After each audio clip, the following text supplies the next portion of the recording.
புதுச்சேரியில் ஆன்லைன் அபராத முறையை கைவிடவும், வாடகை டூ வீலர், இ-பைக் திட்டங்களை கைவிட வலியுறுத்தி அனைத்து ஆட்டோ தொழிற்சங்கத்தினர் வேலைநிறுத்த போராட்டத்தை முன்னெடுத்துள்ள நிலையில் சட்டமன்றத்தை முற்றுகையிட பேரணியாக செல்கின்றனர். இதுகுறித்து கூடுதல் விவரங்களோடு இணைகிறார் செய்தியாளர் கிருஷ்ணா. கிருஷ்ணா, வணக்கம். ஆட்டோ தொழிற்சங்கத்தினர் என்ன மாதிரியான கோரிக்கைகள்லாம் முன்வைச்சு இந்த பேரணியை நடத்திட்டு வராங்க? முழு விவரங்கள்.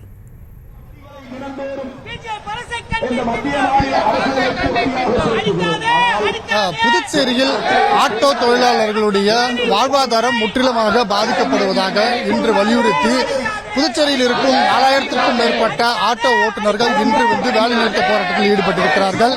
இன்று அவர்கள் முழுவதுமாக வேலைநிறுத்த போராட்டத்தில் ஈடுபட்டு தொடர் போராட்டமாக நடைபெற்று வருகிறது. இன்று காக்கி சட்டை பேரணியானது சட்டமன்ற முற்றுகை சென்றிருக்கிறார்கள். ஆட்டோ தொழிலாளர்கள் வாழ்வாதார நாசமாக்கும் வாடகை டூ வீலர் மற்றும் இ-பைக் திட்டங்களை உடனடியாக தடை செய்ய வாகனங்களை பறிமுதல் செய்திட வேண்டும். அமைப்பு சாரா தொழிலாளருக்கு நலவாரியம் அமைத்திட வேண்டும். கட்டிட தொழிலாளருக்கு வழங்கக்கூடிய தீபாவளி உதவித்தொகையானது 4000 வழங்க வேண்டும் உள்ளிட்ட பல்வேறு கோரிக்கைகளை வைத்து ஆட்டோ ஓட்டுநர்கள் தங்களுடைய பேரணியானது தற்போது நடத்தி வருகிறார்கள். புதுச்சேரியில் அதிகரித்து வரும் இந்த டூ வீலர் மற்றும் இ-பைக் திட்டங்களை உடனடியாக நிறுத்த வேண்டும் என அரசுக்கு வலியுறுத்தும் வகையில் காக்கி சட்ட பேரணியானது தற்போது நடைபெற்று வருகிறது. இது குறித்து ஆட்டோ ஓட்டுநர் ஒருவரிடம் கேட்போம். ஐயா, என்ன கோரிக்கை வைத்து இந்த போராட்டமானது நடைபெற்று வருகிறது?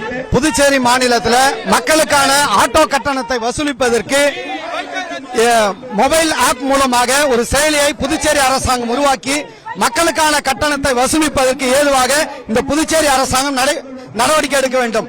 அதே போன்று புதுச்சேரியில் சட்டவிரோதமாக செயல்படும் டூரிஸ்டுகளுக்கான டூ வீலர் ரெண்டல் வண்டிகளை தடை செய்ய வேண்டும் என்று வலியுறுத்தியும், அதே போன்று புதுச்சேரி மாநில முதலமைச்சர் அவர்கள் நேற்றைக்கு முன்தினம் ஒரு தவறான செய்தியை வெளியிட்டிருக்கின்றார். ஆட்டோ ஓட்டுநர்கள் மீட்டர் போட்டு ஓட்ட மாட்டுகிறார்கள் என்று ஒரு தவறான குற்றச்சாட்டை முன்வைத்திருக்கிறார்கள்.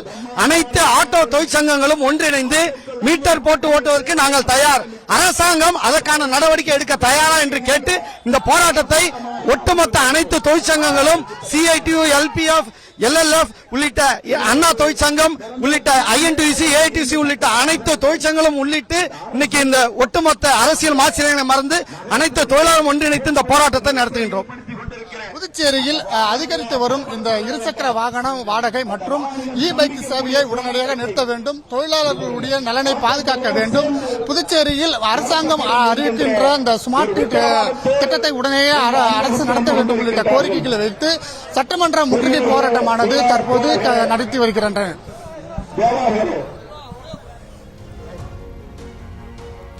களத்திலிருந்து முழு விவரங்களையும் வழங்கியமைக்கு நன்றி கிருஷ்ணா. செய்திகளை உடனுக்குடனும் துல்லியமாகவும் தெரிந்து கொள்ள சப்ஸ்கிரைப் பண்ணுங்க.